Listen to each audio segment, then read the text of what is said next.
આ વર્ષનો ભવનાથ મહાશિવરાત્રી મેળો અત્યાર સુધીનો સૌથી ભવ્ય અને યાદગાર મેળો બનશે. નાયબ મુખ્યમંત્રી શ્રી હર્ષ સંઘવી. મહાશિવરાત્રી મેળાના સુચારુ આયોજન અંગે નાયબ મુખ્યમંત્રી શ્રી હર્ષ સંઘવીની અધ્યક્ષતામાં સાધુ સંતો અને વહીવટી તંત્ર સાથે મહત્વની બેઠક યોજાઈ. સાધુ સંતોના આગમનને વધુ ભવ્ય બનાવવા તારીખ 11 ફેબ્રુઆરીએ સૌ પ્રથમવાર અલૌકિક નગર પ્રવેશ સાથે નગરયાત્રા નીકળશે. પવિત્ર નાગા સાધુઓની રવેડીનો રૂટ લંબાવવામાં આવ્યો. રવેડી રૂટમાં 500 મીટરનો વધારો કરીને 2 કિલોમીટર રૂટ કરાયો. રવેડીના દર્શનનો લાભ મહત્તમ શ્રદ્ધાળુઓ લઈ શકશે. સમગ્ર રૂટ ઉપર ભક્તિમય વાતાવરણ સાથે ભગવાન ભોલેનાથની થીમ પર સુશોભન કરાશે. શાહી સ્નાન સમયે મહાશિવરાત્રી મેળાનું લાઇવ સ્ટ્રીમિંગ કરવામાં આવશે. જૂનાગઢમાં ગિરનારની તળેટીમાં યોજાતા વિશ્વ પ્રસિદ્ધ મહાશિવરાત્રી મેળાના સુચારુ આયોજન માટે આજે નાયબ મુખ્યમંત્રી શ્રી હર્ષ સંઘવીની અધ્યક્ષતામાં સાધુ સંતો અને વહીવટી તંત્ર સાથે મહત્વની બેઠક યોજાઈ હતી. આ બેઠકમાં સાધુ સંતો અને શ્રદ્ધાળુઓની સુવિધાઓ માટે અનેક નિર્ણયો લેવામાં આવ્યા હતા.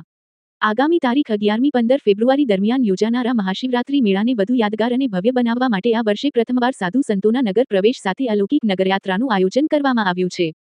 તારીખ 11 ફેબ્રુઆરીએ સાંજે તમામ સાધુ સંતોના આગમન સમયે તેમનું ભવ્ય સ્વાગત કરવા ભવ્યાતિભવ્ય નગરયાત્રા નીકળશે. મહાશિવરાત્રી મેળા અંગે વિગતે માહિતી આપતા નાયબ મુખ્યમંત્રી શ્રી હર્ષ સંઘવીએ જણાવ્યું હતું કે મુખ્યમંત્રી શ્રી ભૂપેન્દ્ર પટેલના માર્ગદર્શનમાં આ વર્ષનો મેળો અત્યાર સુધીનો સૌથી મોટો અને યાદગાર મેળો બની રહેશે.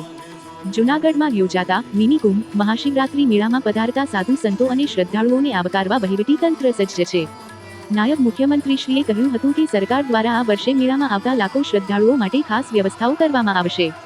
દર વર્ષે અંદાજે 1600 પોલીસ જવાનોને ફરજો સોંપવામાં આવે છે, જેની સંખ્યા વધારીને આ વર્ષે 2900ની વધુ કરવામાં આવી છે.